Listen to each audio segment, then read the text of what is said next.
Hey, we're in Houston. I thought we were going to Cancun. Senator, thank you for everything you've done since Uvalde. Thank you for everything you've done since Uvalde. All those podcast episodes must have raised a lot of money for you. Just yesterday, I tried to pass the most significant school safety bill that's ever passed. Why did you vote against the party? bill? Objected to it. You tried to pass it? What work were you doing? How did you have time when you were recording your podcast episodes?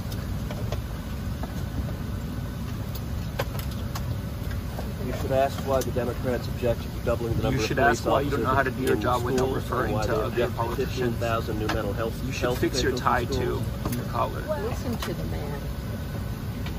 Let's let him fly in peace. I'm fine.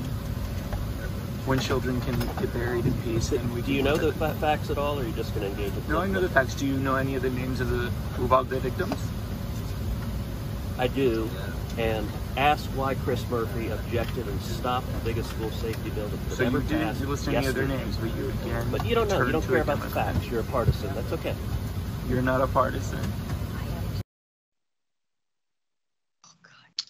So, look, that was amazing. I'm sure annoying for Ted Cruz, but amazing. Like, Ted Cruz knows what he's done and what he hasn't done. He knows what he knows and what he doesn't know. When you're asked to name one of the victims, and by the way, it's not the first time he's been asked that. He's been asked that multiple times, and he apparently has cared so little that even after being asked, he hasn't gone and actually learned one of the names. He could have said it if he knew it. He chose not to. Instead, Francesca, he focused on his school safety bill or whatever, which we'll get into that. I love when the guy points out that his tie's askew. He starts to fix it. In that case, you can't fix it, man. You can't give the other guy that win, but he did. Anyway, what do you make of that? Oh, I just love it because it's how he is on Twitter. It's like, own me, please, own me. Okay, I'll fix my tie. And the guy was great. And I do think that bringing up the podcast is kind of relevant. I'm sorry, but that's not what senators should be doing. That's not how they should spend their time. That's what we do. That's what we do.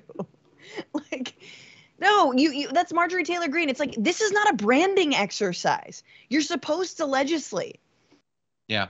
Yeah. And look, if they were legislating, then doing it might be fine. They could use the podcast to publicize the legislation they're doing, the meeting they're doing, or organizing labor act. You could do it for that. They don't. They just do the podcast. He does it with Michael Knowles, and Marjorie Greene's got her own or whatever. That's all they do. And if you were actually solving the problems, I would be sympathetic. But when you say in response to, what have you done since Uvalde? And he's like, well, I'm going to do a school safety bill or whatever. So literally put more people with guns in the schools. Okay. Yeah, we all know what was in that bill. Anyway, just to say. Here's what's not in the bill. Most importantly. Anything that's going to stop an out-of-control 19-year-old from buying an AR-15 and showing up at the school.